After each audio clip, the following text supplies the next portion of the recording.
السلام علیکم دوستوں، امید ہے خیر خیریت سے ہوں گے۔ ہارون بلوچ آپ کو ڈائلاگ پروگرام میں خوش آمدید کہتا ہے، اور آج بھی ہم پریس کلب کے سامنے موجود ہیں اور چل رہا ہے ابھی بھی ان کا مظاہرہ۔ BYC کے لوگ بیٹھے ہوئے ہیں، لیکن آج کی جو بڑی ڈیولپمنٹ یہ ہے کہ ڈاکٹر ماہرنگ بلوچ، ان کو ہم کو پتہ ہے کہ انہوں نے ان کا فزیکل ریمانڈ تھا اور 10 دن تک وہ پولیس کی کسٹڈی میں رہی ہیں۔ آج دوبارہ ان کو اینٹی ٹیررزم کورٹ میں پیش کیا گیا، لیکن آج کی ڈیولپمنٹ ایک انٹرسٹنگ یہ ہوئی کہ ان کو ایک نئے جج کے سامنے پیش کیا، اور جج تبدیل تھا اور پولیس کا وہی موقف کہ ان کو مزید فزیکل ریمانڈ چاہیے، اور انٹرسٹنگلی 15 دن کا ریمانڈ اس دفعہ ملا ہے۔ تو اس بارے سے بات کرنے کے لیے میرے ساتھ موجود ہیں ایمان مزاری صاحبہ، ایڈوکیٹ ہیں، اور اس وقت وہ بہت کلوزلی ان چیزوں کو فالو بھی کر رہی ہیں اور BYC کی تحریک کو بھی بہت زیادہ سپورٹ کر رہی ہیں۔ تو ایمان سے بات کرتے ہیں۔ ایمان، آپ سے میں پوچھنا چاہوں گا کہ یہ جو کیس ہے اس کو کس طریقے سے دیکھ رہی ہیں؟ پہلے ہم نے دیکھا کہ 3 MPO کے تحت ان کو 90 ڈیز بلکہ 100 ڈیز اباؤ ان کو کسٹڈی میں رکھا گیا، اور بلوچستان ہائی کورٹ کا ایک کردار رہا ہے وہ بڑا کوسچنیبل رہا ہے، آپ کو پتہ ہے۔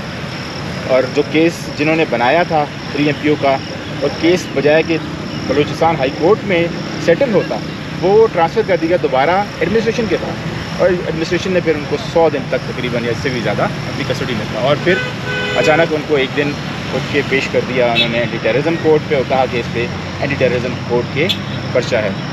تو 10 دن رہی، آج پھر 15 دن کا ریمانڈ دے دیا۔ تو یہ قانوناً آپ کس طرح سے دیتے ہیں؟ آپ تو قانونی ماہر ہیں، تو یہ کیا ہو رہا ہے؟ آئی تھنک اگر قانونی ماہر بھی نہ ہو تو انہیں اتنا تو ڈیفینیٹلی پتہ ہوتا ہے کہ ریمانڈ، فزیکل ریمانڈ کا ایک اسپیسیفک مقصد ہوتا ہے۔ آپ نے کوئی برآمدگی کرنی ہے، آپ نے کسی کا کچھ لینا ہے، کوئی پرپس ہے ان کی کسٹڈی کا آپ کو۔ نہ 10 دن کا جب ریمانڈ دیا گیا کوئی پرپس ڈسکلوز کیا گیا تھا، آج مزید 15 دن کا جب ریمانڈ دیا گیا ہے، پروسیکیوشن نے یہ زحمت بھی نہیں کی کہ وہ کہتے ہیں کہ کس مقصد کے لیے، اور جو نئے جج صاحب تھے انہوں نے بھی یہ زحمت نہیں کی کہ پروسیکیوشن اور پولیس سے پوچھ لے کہ جی کس مقصد کے لیے آپ کو ان کی کسٹڈی درکار ہے۔ تو یہ جو سچویشن ہے، اور اس سے اگر ہم تھوڑا پیچھے جائے، جو آپ نے پس منظر کا ذکر کیا کہ MPO آرڈرز بھی جو تھے ایکسٹینڈ ہوتے گئے، over 3 times that MPO order اسے ایکسٹینڈ کیا گیا، اور پھر جب انہوں نے بلوچستان ہائی کورٹ نے یہ فیصلہ کیا کہ جی ہم آپ کو واپس بھیجتے ہیں اسی ایگزیکٹو کے پاس جس نے پہلے یہ ڈیسیجن لی ہوئی ہے، اور ہائی کورٹس کا تو پریسیڈنٹ پہلے سے یہ موجود ہے، بلوچستان ہائی کورٹ کا اپنا پریسیڈنٹ موجود ہے کہ ان کے پاس اختیار ہے، اور انہوں نے بہت دفعہ کیا ہوا ہے کہ MPO آرڈر سیٹ اسائڈ کیے گئے۔ اب یہ جب بلکہ اس دوران ایک اور بھی مسئلہ چل رہا تھا، وہ پتہ ہے کہ تقریباً 400 کے قریب جو ہے وہ بلوچستان نیشنل پارٹی کے لوگ بھی اندر تھے، اور ان کی بھی جو پٹیشن تھی وہ کلب ہوئی تھی، ان سب کو چھوڑ کے صرف 6 لوگوں کو نہیں چھوڑا گیا۔ تو وہ بڑا ڈسکریمنیٹری لگ رہا کہ اسی ہائی کورٹ کے اندر باقی 400 سے زیادہ لوگوں کے کیسز سیٹ اسائڈ ہو گئے، ان کو چھوڑ دیا گیا، گھر چلے گئے وہ، لیکن 6 لوگوں کو نہیں، اور انہوں نے کہا کہ ان 6 کو گورنمنٹ آف بلوچستان خود ڈیسائیڈ کرے گی، کیونکہ ان 6 لوگوں کا فیٹ گورنمنٹ آف بلوچستان نہیں ڈیسائیڈ کری، وہی ادارہ ڈیسائیڈ کرے جو اس پورے ملک کو 70 سالوں سے چلا رہا ہے۔ تو ایون میں سپریم کورٹ کے کردار پہ بات کروں گی کہ جب فیصل صدیقی صاحب اور جبران ناصر صاحب نے ڈاکٹر ماہرنگ اور باقی BYC لیڈران کے MPO آرڈرز کو سپریم کورٹ میں چیلنج کیا، بلوچستان ہائی کورٹ کے آرڈرز کو، تو سپریم کورٹ میں وہ کیس ہی نہیں لگا جب تک وہ انفریکچوئس ہو گیا۔ تو اب انہیں کبھی کسی کیس میں گرفتار کریں گے، جس طرح علی وزیر کے ساتھ کر رہے ہیں، PTM لیڈرز کے ساتھ کیا ہوا ہے، اب وہی پیٹرن وہ ان کے ساتھ بھی فالو کر رہے ہیں۔ اور انفریکچوئس کی آپ نے بات کی، تو ماہرنگ کے کیس میں بھی ان کی، آپ کو پتہ ہے وہ قانون کے تحت جو ہے اگر 3 دفعہ آپ نے ایکسٹینشن دے دی 3 MPO، تو پھر آپ نے بورڈ بنانا ہے کورٹ کا، اور ججز کا بورڈ بنا 10-12 دن کے بعد، اور اس کی میٹنگ 12:30 بجے ہونی تھی، اور وہ میٹنگ سے پہلے انہوں نے 6:30-7 بجے ان کو اینٹی ٹیررزم کورٹ میں ایک کیس بنا کے ڈال دیا۔ تو یہ ایک پورا پیٹرن نظر آتا ہے ریپریشن کا۔ تو یہ ابھی جو آج جو ڈیولپمنٹ ہوئی ہے، اس کو ہم اس طریقے سے ہمیں اس کو پرسیو کرنا چاہیے، کیا یہ اکارڈنگ ٹو لا چل رہا ہے سارا معاملہ، یا پھر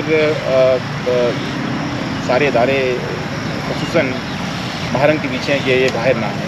ایسا ہی ہے کہ ریاستی ادارے کوشش کریں پوری، اور ابھی تک تو وہ کامیاب ہیں اس چیز میں کہ ڈاکٹر ماہرنگ کو رہا نہ کیا جائے۔ لیکن اس ٹائم پر بہت ضرورت ہے اس احتجاج کی، جس وجہ سے یہ ادھر آئے ہوئے ہیں کہ یہ پھر بھی امید لے کر آئے ہوئے ہیں کہ شاید جب یہ ادھر آئیں، اسلام آباد دارالحکومت میں آئے، تو کوئی سننے والا ہو، لیکن افسوس سے 3 دن سے ادھر بھی ان سے کوئی حکومتی یا ریاستی رہنما نہیں ملنے آیا. تو یہ جو ایک ٹرینڈ ہے اور جو ہم BYC کی ٹارگیٹنگ دیکھ رہے ہیں اور آپ اس کا نتیجہ دیکھیں، وہ سب سے کرٹیکل چیز یہ ہے کہ جب سے آپ نے ڈاکٹر مارنگ اور BYC کے لیڈران کو قید میں ناحق رکھا ہوا ہے، تب سے بلوچستان میں انسرجنٹ اور ٹیررسٹ اٹیکس بڑھ رہے ہیں. کیوں؟ کیونکہ آپ پیغام دے رہے ہیں نوجوانوں کو کہ آپ کے لیے کوئی اور راستہ نہیں ہے، پرامن جدوجہد کی کوئی گنجائش نہیں ہے. تو انسرجنٹ گروپس کی ریکروٹمنٹ آپ خود بڑھا رہے ہیں اپنے کانڈکٹ سے. اگر آپ یہ پیغام دیں گے کہ پچھلے ہفتے ایک اسٹوڈنٹ کو اسلام آباد سے اٹھایا گیا تھا بس سے، سعید اللہ کو آف روڈ کیا گیا تھا بس سے، اس کی ریٹ پٹیشن اسلام آباد ہائی کورٹ میں ہم نے فائل کی. پہلے اس پہ اعتراض لگا، پھر جب اعتراض دور ہوا تو جج صاحب نے سپٹمبر کی تاریخ دے دی ہے اس کیس میں. اور جب ہم برانچ میں جا کے ریکویسٹ کرتے ہیں ہیبیس کارپس پٹیشن جو کہ امیڈیٹ اگلے دن if not the same day اگلے دن چاہیے تھی، نہیں کی گئی. اور میں نے یہ کورٹ میں انسسٹ بھی کیا کہ جی پہلے سے اسلام آباد ہائی کورٹ کی آرڈرز ہے، ڈیلی ہیئرنگز ان کیسز میں ہوتی ہے. لیکن اب اس حد تک چیزیں پہنچ گئی ہیں کہ جو ہماری ارلی ہیئرنگ ریکویسٹ بھی ہوتی ہیں وہ بھی انٹرٹین نہیں کی جاتی کہ جی چھٹیاں ہیں. تو جج صاحبان کچھ چھٹیوں پہ چلے گئے ہیں اور یہ پٹیشن ابھی تک نہیں لگی. اور اسی طرح ہم دیکھتے ہیں کہ یہ کیسز چلتے رہیں گے. اسلام آباد ہائی کورٹ میں بھی جہاں پہلے لوگوں کو ریلیف ملتا تھا تھوڑا بہت، وہ بھی اب پوسٹ 26 امینڈمنٹ چیزیں بہت حالات ملک کا بہت خراب ہو گیا. صحیح. اچھا ایک نا پرسیپشن کی بات، پرسیپشن کیا نیریٹو ہے آپ کو پتہ ہے پچھلے کچھ دنوں سے وہ نیریٹو چینج ہوا ہے. اسٹیٹ نے اوپنلی کہہ دیا کہ یہ اینٹی اسٹیٹ ایکٹیویٹیز کر رہے ہیں، یہ سافٹ امیج، یہ پراکسی ہیں ان عسکری تنظیموں کی جو کہ ڈیفنکٹ ہیں. ڈیفنکٹ کہنا چاہیے، آئی ڈونٹ نو کہ کیا کہنا چاہیے، بٹ پاکستانی قانون کے مطابق وہ پروسکرائبڈ آرگنائزیشنز ہیں. تو یہ لوگ، میں کل سے بات کرتا رہا ان سے، خواتین سے میں پوچھتا رہا، بچیوں میں ان سے پوچھا کہ آپ لوگ اگر آپ پہ یہ اسٹیٹ الزام لگاتی ہے تو پھر آپ یہاں پر یہ مطالبات کرنے اسٹیٹ سے کیوں آ جاتے ہیں؟ تو کیا واقعی آپ کو اینٹی اسٹیٹ ہیں؟ دیکھیں اگر اینٹی اسٹیٹ ہوتے تو یہ جس طرح آپ نے کہا کیوں ادھر آتے، یہ کیوں اپنی آواز بلند کرتے اور ہتھیار نہ اٹھاتے؟ یہی تو سوال ہے نا. جو آپ سے بات کرنے کے لیے تیار ہے اسے آپ دہشت گرد کہہ دیتے ہیں. DGISPR نے اتنی آپ کہہ دیں کہ اتنی ان کالڈ فار پریس کانفرنس کی، ڈیفیمیٹری پریس کانفرنس کی، ڈاکٹر مارنگ بلوچ کو ایک ٹیررسٹ پراکسی کہا جس کے لیے کوئی ثبوت نہیں ہے ان کے پاس، اور وہ ایک پبلک آفس ہولڈر ہیں. تو یہ جو اسٹیٹ کا نیریٹو ہے، مجھے بتائیں یہ کس سے بات کریں گے؟ جو پہاڑوں پر ہے وہ آپ سے بات کرنے کے لیے تیار نہیں، جو ادھر آئے ہوئے ہیں آپ کے دارالحکومت میں، آپ کے نظام کو ایکسیپٹ کرتے ہیں، کہتے ہیں ہم اس آئین کو قبول کرتے ہیں، آئے ہم سے بیٹھ کر بات کریں. اگر آپ ان سے نہیں بات کریں گے تو بلوچستان میں آپ کس سے بات کریں گے؟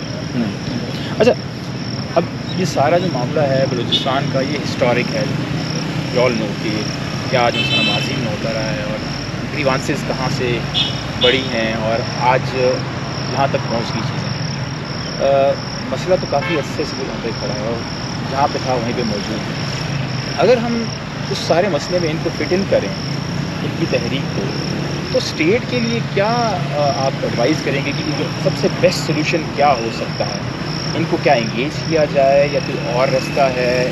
کیونکہ مہارنگ کی سپورٹ مہارنگ اکیلی نہیں ہے، مہارنگ کی پورا بلوچستان، کروڑوں کی تعداد، صرف بلوچستان نہیں بلکہ سندھ میں بھی جو بلوچ بیٹھے ہوئے ہیں، جو پنجاب میں بلوچ بیٹھے ہیں، وہ بھی سپورٹ کرتے ہیں. ہم نے دیکھا ان کی تحریک جب تو یہ 2023 میں آئے تھے تو فیجی خان اور راجن پور، یہ سارے علاقوں میں ان کے ساتھ بہت لوگ جڑے تھے.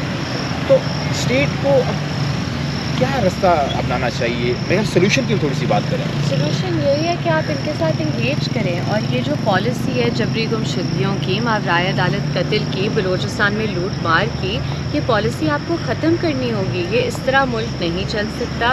آپ نے یہ ٹرائیڈ ٹیسٹڈ کیا ایسٹ ویسٹ پاکستان، آپ نے ساری تاریخ ہے ہماری، آپ سب کے سامنے ہے. ریاست جانتی ہے کہ جو وہ کر رہی ہے اس کا نتیجہ کیا ہوگا.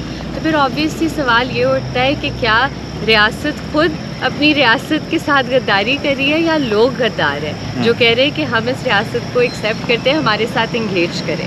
صحیح. آخری سوال کروں گا. پنجاب میں ایک خاص قسم کا سینٹیمنٹ، اس کو اجاگر کرنے کی کوشش کی جا رہی ہے، خصوصاً بلوچستان کے رہنے والوں کے خلاف اور ان لوگوں کے خلاف. وہ کتنا نقصان دہ ہو سکتی ہے، اور کیا ہمیں جو پنجاب میں رہنے والے لوگ ہیں ان کے لیے ہمیں کیا ایڈوائز کرنا چاہیے؟ کہ آپ 1971 کی غلطیاں نہ دہرائیں. آپ نے یہی کیا تھا ایسٹ پاکستان کے ساتھ. آپ نے ان کی لینگویج کو سپریس کیا، آپ نے انہیں ڈیروگیٹری ٹرمز سے بلایا، آپ نے انہیں اس طرح مسٹریٹ کیا جس طرح آج آپ بلوچ قوم کو مسٹریٹ کر رہے ہیں، یا پختون قوم کو مسٹریٹ کر رہے ہیں، یا سندھیوں کو آپ مسٹریٹ کر رہے ہیں، گلگت بلتستان کے لوگوں کو کر رہے ہیں. کون سا خطہ ہے اس ملک کا جو اس وقت صرف سراپا احتجاج نہیں ہے؟ کوئی ایک بھی خطہ آپ مجھے بتا دیں، اس حد تک کہ اب یہ بربریت پنجاب میں بھی آ گئی ہے. تو پنجاب کے لوگوں کو بھی سمجھنا چاہیے کہ اگر آگ ہمارے گھر تک پہنچی ہے تو ہمیں بھی ان لوگوں کے ساتھ بیٹھ کر اظہار یکجہتی کرنا چاہیے. ان کے جو مطالبات ہیں ان میں آواز اپنی ملانی چاہیے، کیونکہ یہ کسی کے مفاد میں نہیں کہ اس ملک کی انٹیگریٹی کو ڈیمیج کیا جائے. صحیح، تھینک یو ویری مچ، آپ نے بہت ٹائم دیا.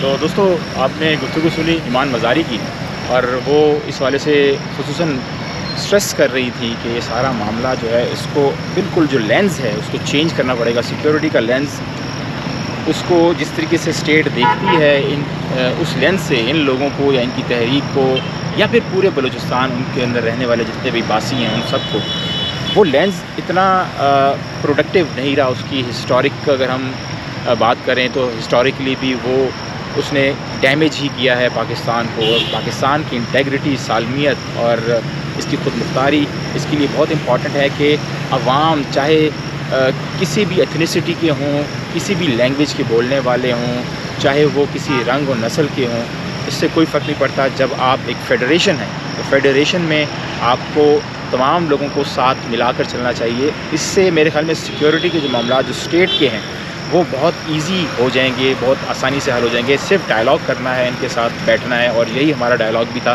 اور اسی ڈائلاگ اور اسی اہم پیغام کے ساتھ مجھے آپ اجازت دیجیے، لیکن آپ سے ریکویسٹ ہی کروں گا کہ کائنڈلی چینل کو ضرور سبسکرائب کیجیے گا. مجھے دیجیے اجازت، اللہ نے کے بعد.